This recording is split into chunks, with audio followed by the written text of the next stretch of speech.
Hi, this is Miss TechFi, and in this video we'll be going over unlocking the bootloader for the HTC Wildfire S.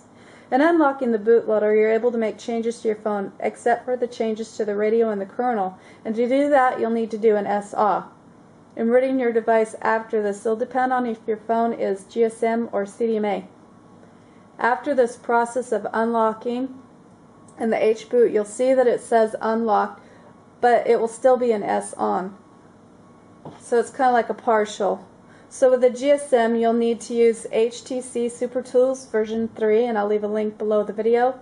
If it redirects you, go to computer and click on it. Sometimes with mobile devices, YouTube tends to redirect some of the links. With CDMA to root, you'll need to use the Wildfire S one-click and the gold card method. Since this is a CDMA phone, I'll show you the rooting process for CDMA on another video. Under the video, I will post a list of supported carriers for this process. You're going to need your computer, the phone, micro SD card, USB data cable. Make sure that your phone is fully charged.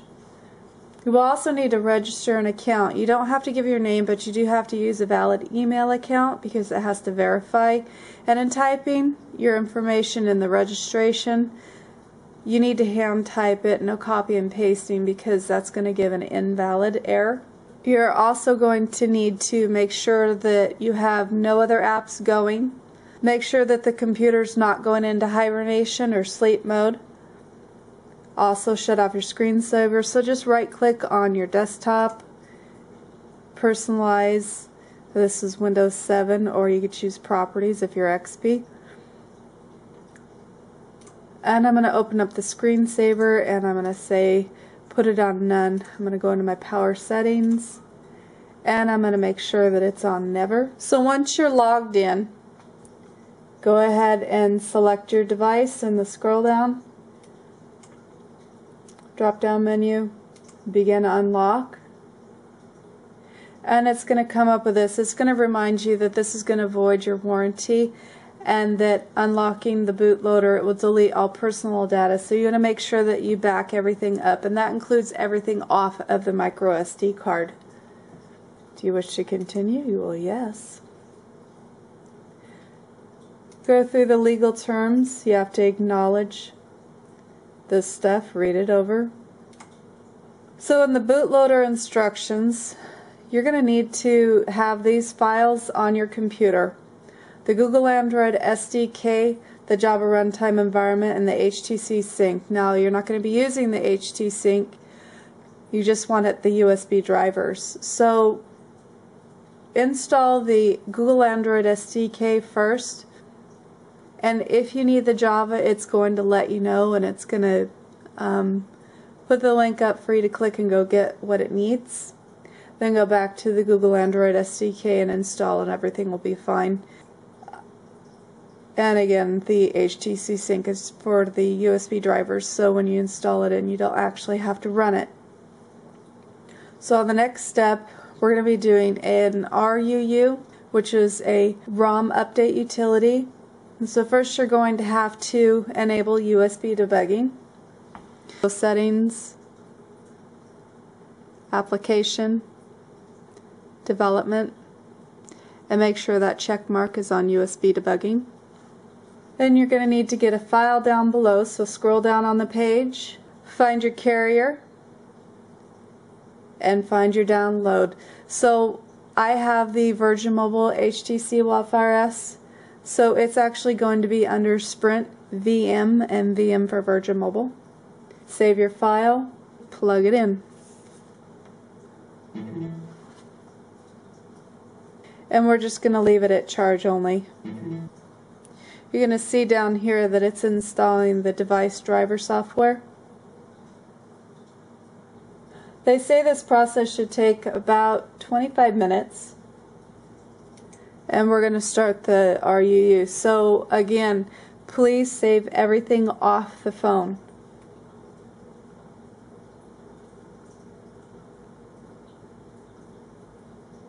So we have a disclaimer here. At this welcome screen, you're going to check mark that you understand the cautions. You can also view the README file to read more on it. I understand. Next. Make sure that you've done these things. Connected the smartphone to the USB cable, disabled standby and hibernate modes on the PC, and make sure that your main battery is charged greater than 30%. Those things are done. I completed the indicated above. Next.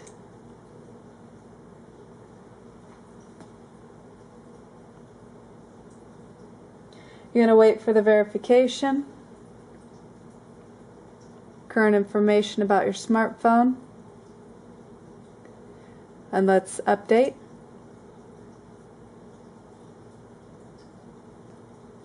So we need to verify that we want to update the ROM version.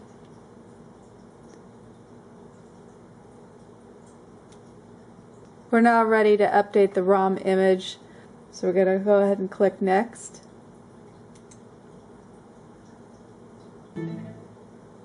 And the phone is restarting itself. Try to hold it up here because I have it plugged in. And it's working on the phone. You see the bar going across the phone, bar going across the computer. It's going to reboot. And congratulations, the ROM is updated. Click Finish and we can exit. Down at the bottom of the page, after doing the ROM update utility, you're going to proceed to the next step, unlocking the bootloader. With your phone unplugged, you're going to pull the battery out of the phone with it on. As the instructions are here, with the phone on, pull the battery. Now put the battery right back in. We're going into an H-boot, so volume down, power button, same time. We're going to go ahead and, once it's in H-boot, you're going to use the volume up and down buttons to navigate, but it's already on the fast boot, so the fast boot is the next one that you want. Go ahead and select it.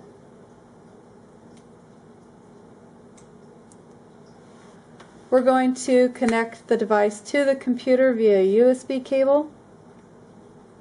So I'm going to plug it back in. And proceed to the next step.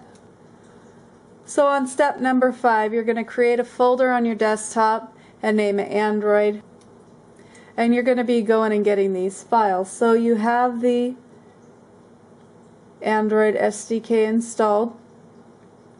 And you're going to go ahead and run the SDK manager of the program that you put in. Go ahead and let that load up.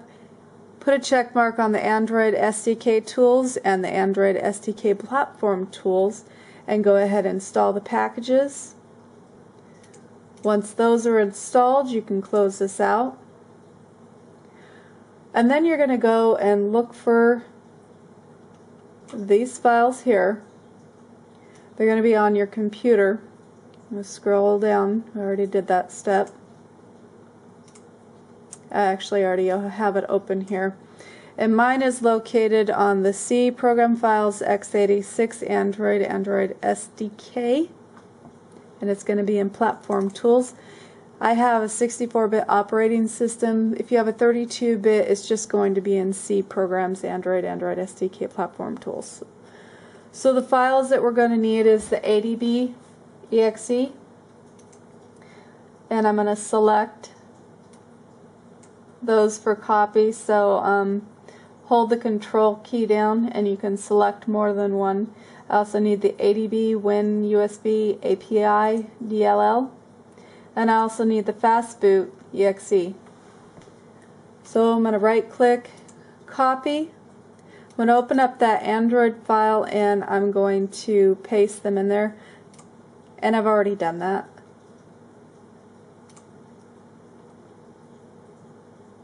So we can close that out. So we're at step 6. We need to open up command prompt and type in CMD in the search and it's going to come up.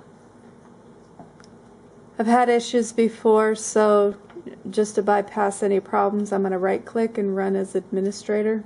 So you're going to have to know the address of the folder. I'm just going to right click and copy the address of the folder If you want to see what that is, you can open up the notepad and right click and paste, and that is what's going to need to be typed in. I'll close this folder out. So you're going to have to type in CD with a space and then the path of the folder. So CD space, and I'm just going to right click and paste that in there, hit enter. So after hitting enter, we're now on the next step where we have to type in fastboot space OEM space get underscore identifier underscore token, and get highlight right on there, no space before or after, and don't get that period, and you can just right click copy and come over here and right click paste and hit enter. So we're going to highlight from the identifier token start to the identifier token end. So just right click, choose mark, get right on that arrow where you should start and right where you should end. And on the keyboard you can hit the Control-C key and it's going to copy it. You can verify that you did copy it by going over to the notepad and doing Control-V, and that's going to paste that on there. We're at step 10. Here in this box here, we're going to go ahead and paste that in. So I'm going to click, you can right click paste or use Control-V. Paste that in, and I'm going to submit.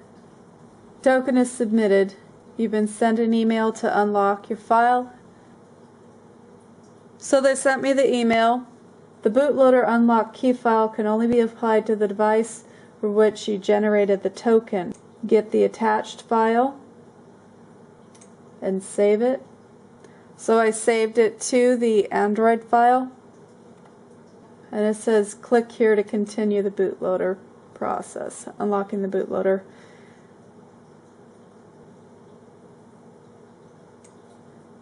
So we're going to go back to the command prompt. I'm going to type in the fastboot flash unlock token unlock underscore code dot bin.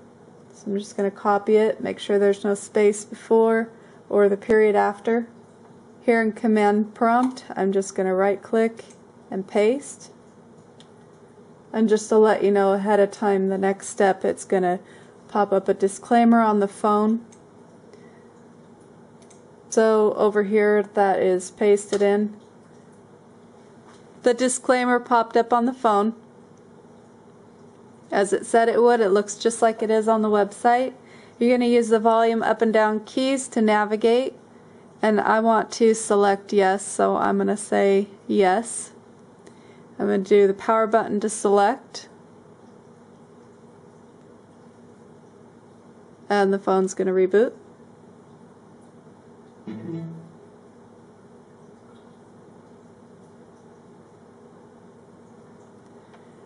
And it's going to put it to factory default settings, and the bootloader will be unlocked.